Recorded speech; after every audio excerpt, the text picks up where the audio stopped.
Mommy. I heard my daughter's voice, sounding surprised and worried. I tried hard to stay awake, but I couldn't, and I fell unconscious right in front of her. When I woke up, I was in a hospital bed. My daughter was holding my hand tightly, not wanting to leave me alone. I felt bad for scaring her.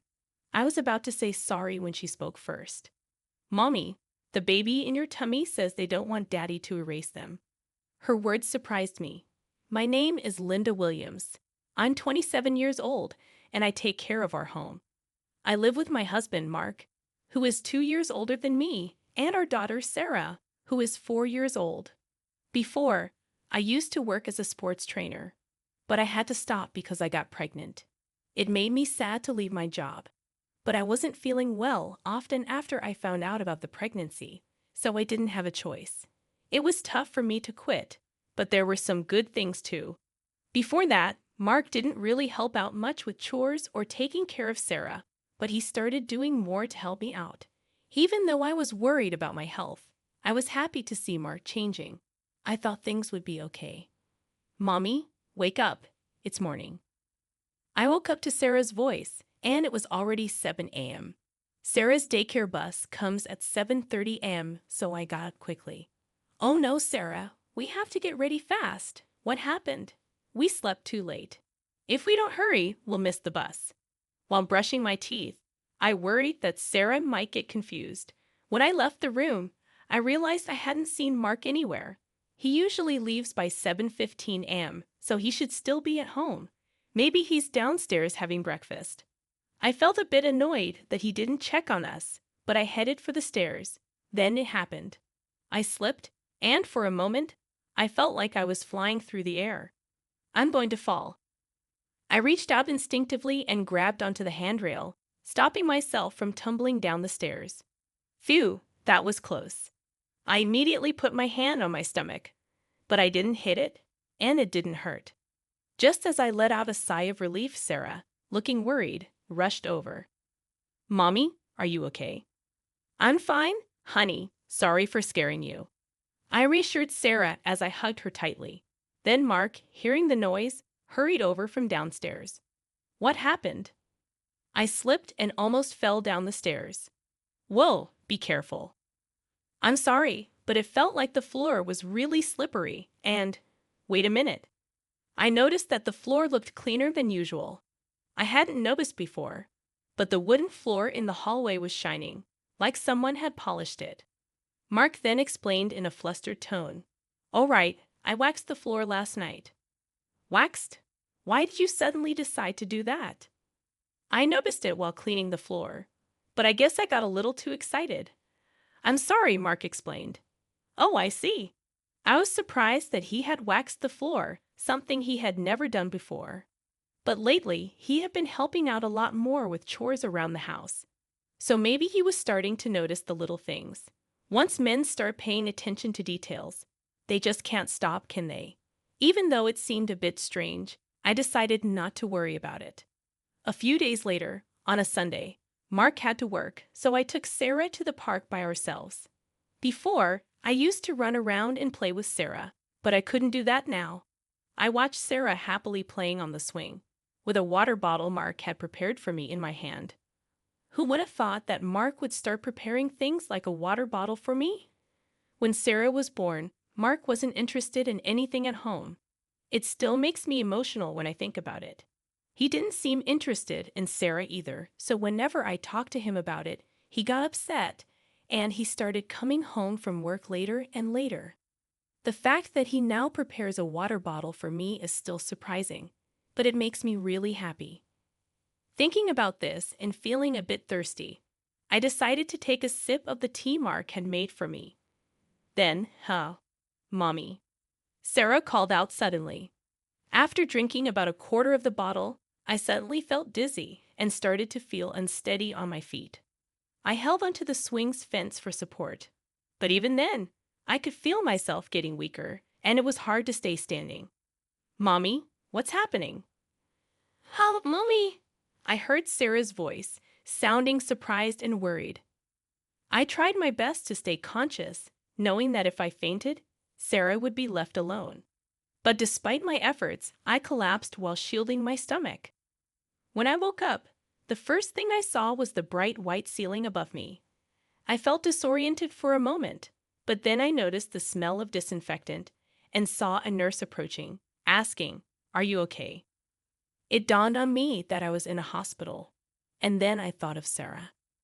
"Excuse me, do you know where my daughter is?" She was with me when I passed out. I asked the nurse as I sat up. She nodded understandingly and reassured me with a smile. "She came to the hospital with you in an ambulance. She should be with your husband now." My husband. He left work early to come here. He arrived a little while ago. He's such a caring husband, the nurse informed me before leaving the room to call them. Feeling relieved that Sarah wasn't alone, my head started spinning again, and I collapsed back onto the bed. Why did I faint when there were no issues during my previous prenatal checkups? Was it because I moved around too much, or did I eat something bad?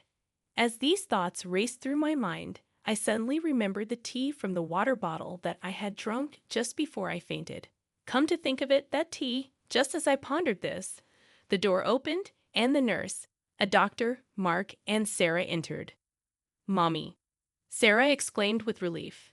"Sarah, I'm so glad you're here. I'm sorry for leaving you alone," I said, relieved to see her. "I'm okay. But what about Mommy? Are you okay, Mommy?" Sarah asked, sounding worried. "Yeah, I'm feeling better now," I reassured her, patting her head as she rushed over to me. The doctor smiled beside me. In the end, the doctor decided that I needed to stay in the hospital for 2 or 3 days. After they finished examining me, both the doctor and the nurse left the room. Mark said, "I'll go get a drink," and he left too. In the hospital room, it was just me and Sarah. Then Sarah seemed a bit uneasy, like she wanted to say something. "What's on your mind, Sarah?" I asked. "Mommy, can you promise not to tell Daddy a secret?" Sure, but why?"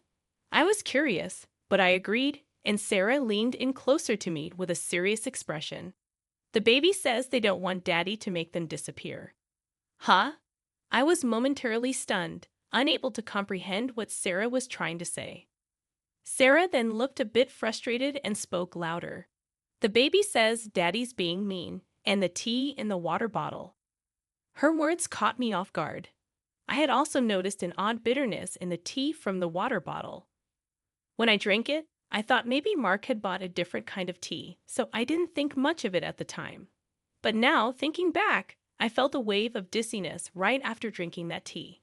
A small part of me wondered if there was a connection to my fainting spell. "But what does it mean?" the baby is saying. "Hey, Sarah. Sorry I took so long. The cafeteria was busy." Mark interrupted as he walked back into the room. I was so surprised by his sudden appearance that I couldn't bring myself to ask Sarah further about what she meant. Sarah seemed uncomfortable and buried her face in the bed. "Is everything okay?" Mark asked, noticing the tension in the room. "Nah, it's nothing," I replied, trying to brush off the tension. "Well, whatever. I'm heading home for today. I have work tomorrow. Just rest up, okay?" Mark said as he took Sarah's hand and left. Sarah hesitated for a moment before following him. "Let's go home with Daddy today. Mommy is staying at the hospital," Sarah said as they left. "Oh, okay," I replied, feeling uneasy as they walked out. I couldn't shake off the worry about Sarah, but there wasn't much I could do at the moment. I just had to focus on getting discharged as soon as possible and settled back into bed. But Sarah's unsettling words lingered in my mind, making it hard to sleep. 3 days later, I was discharged from the hospital while my husband was at work, so my friend Kimberly came to pick me up. Kimberly was a friend from the gym where I used to work, and she had been looking after me since I had to quit due to my health condition. "I was shocked to hear you fainted, but you seem to be doing much better than I thought. I've been sleeping so well in the hospital that I feel much better. I'm glad. I was worried because you're pregnant," Kimberly said as we talked in the car on our way home. As we chatted, I couldn't shake off a feeling of unease. I had been feeling tired and foggy-headed lately, but surprisingly, I started feeling better after just a few days in the hospital. It struck me that the only significant change during that time was that I had been taking a break from household chores and childcare, and I had been eating balanced meals in the hospital. And then it hit me. So that means I didn't eat Mark's cooking yesterday. I recalled several odd occurrences since Mark had taken over the housework. Besides almost slipping on the freshly waxed floor, there were other incidents that bothered me. Things would be placed in unusual spots, causing me to trip. Once I was told the shower was ready, that there was no hot water, only cold water. It happened often, especially during winter, which made me rush to the hospital out of concern for the baby. Thankfully, everything was fine, but it was incredibly stressful. I had initially dismissed these incidents as simple mistakes caused by Mark's lack of experience with housework. But upon reflecting on them now, each one seemed like it could have serious consequences if one wrong step was taken. "Linda, we're here." Kimberly's voice interrupted my thoughts. "Oh yeah." I realized we had arrived at the house. Seeing my quiet demeanor, Kimberly looked at me with concern. "If you're not feeling well, you should let me know, okay?" "Yeah, I will. Thanks. You should rest for today at least. I'll go pick up Sarah, okay?" "Thank you, I really appreciate it," I said as we got out of the car together. I made a mental note to have a proper conversation with Sarah once she returned in the evening. When Sarah came home with Kimberly, she even brought some deli food for dinner and told me to call her if anything happened before leaving. She was like a superhero, and I couldn't help but feel grateful. As we ate dinner with the deli food Kimberly had brought, I felt surprisingly well, so I decided to talk to Sarah again. "Can we discuss what happened the other day?" I asked, and Sarah nodded seriously. "Sure, Mommy." "What do you want to talk about?" she asked. "Do you think you could talk to the baby in my belly, Sarah?" Yes, Sarah nodded firmly. Her sincerity was evident, and I couldn't help but believe her. "Then can you tell me again what the baby is saying?" I asked. "Well, the baby is scared of Daddy," Sarah began, her voice serious. "Daddy is trying to hurt us on purpose and separate Mommy and the baby, so the baby is holding onto Mommy as tightly as possible." I was speechless at Sarah's words. Though her explanation was simple, it connected all the strange occurrences, and I couldn't shake the feeling that they were deliberate attempts to harm the baby. The realization sent shivers down my spine. "Mommy, what's wrong? Are you in pain?" Sarah asked, tears welling up in her eyes, clearly worried about me. "Sarah, I'm sorry. I'm okay." I reassured her, hugging her tightly as I wiped away her tears. In that moment, I made a silent vow to myself. I needed concrete evidence or no one would believe what was happening. The next day, after watching my husband leave for work, I retrieved a baby monitor from the back of the closet.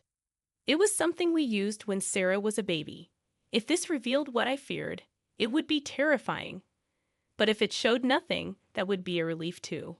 With a glimmer of hope, I hid the camera behind a houseplant.